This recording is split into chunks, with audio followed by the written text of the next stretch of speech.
message de ce jour, je l'ai intitulé « Garde ton cœur plus que toute autre chose ». Le plus important, mes bien-aimés, ce n'est pas l'état de l'environnement dans lequel nous nous trouvons ou que nous traversons, mais c'est l'état de notre cœur.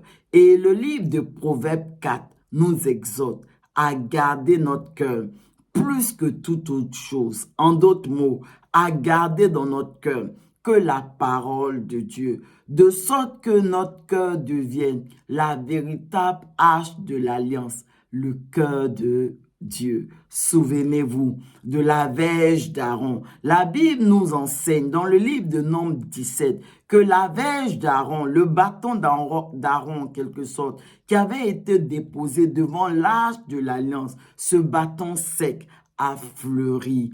Amen. De sorte que, mes bien-aimés, quel que soit l'état de notre environnement, si nous avons le cœur de Dieu, si notre cœur devient cette véritable arche de l'alliance, ce cœur vraiment qui est rempli de la parole de Dieu et que de la parole de Dieu, la Bible dit que notre environnement, il va reverdir comme la verge d'Aaron a reverdi. Souvenez-vous des enfants d'Israël.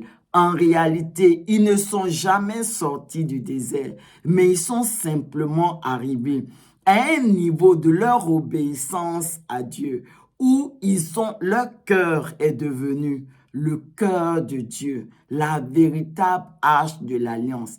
Et dès ce moment-là, ils ont le désert qu'ils étaient en train de traverser. Ce désert-là a reverdi et ils sont entrés dans la terre promise, la terre de Canaan, là où coule le lait et le miel, conformément à la promesse de Dieu. Amen. Et souvenez-vous également de cette histoire de Genèse 13, lorsque Abraham se séparait de son neveu Lot. Vous savez, Abraham, il avait déjà la compréhension de toutes ces choses dont je vous parle aujourd'hui. Parce que la Bible nous enseigne que Abraham a dit à son neveu Lot, choisis, quand il devait se séparer, choisis là où tu veux aller. Si tu vas à gauche, moi j'irai à droite. Si tu vas à droite, moi j'irai à gauche. Et la Bible dit que le neveu Lot a choisi la partie qui paraissait la plus verdoyante, où il y avait le plus d'herbe, la partie qui était luxurieuse. Et c'était en fait la partie de Sodome et Gomorrhe. Cette partie-là, Lot l'a choisie. Et il a laissé à Abraham la partie qui semblait désertique. La Bible dit que Abraham, lui, il est resté dans le pays de Canaan. La partie que Lot a choisie, nous connaissons tous la suite. Elle a été détruite parce que le peuple qui habitait cette contrée-là était vraiment désobéissant à Dieu. Ils étaient vraiment loin de Dieu et donc elle a été détruite.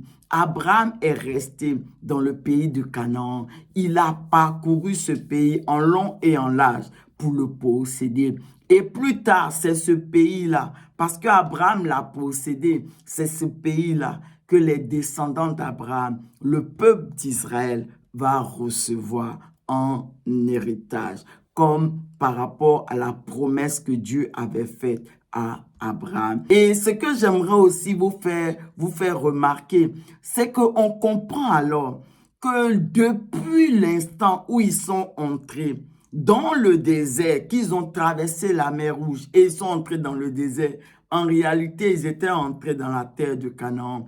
Mais ils ne pouvaient pas voir cela en tant que tel parce qu'elle n'avait pas encore reverdi. Ce n'est que lorsque ils se sont disposés, ils ont laissé leur cœur devenir le cœur de Dieu. Lorsque ils ont laissé leur cœur, ils ont laissé Dieu imprimer ses lois, ses paroles sur leur cœur, de sorte que leur cœur devienne le cœur de Dieu. C'est en ce moment-là que ce désert a commencé à reverdir et à devenir cette terre d'abondance, cette terre de Canaan, cette terre où coule le lait et le miel que Dieu avait promis à Abraham, que Abraham avait parcouru en long et en large.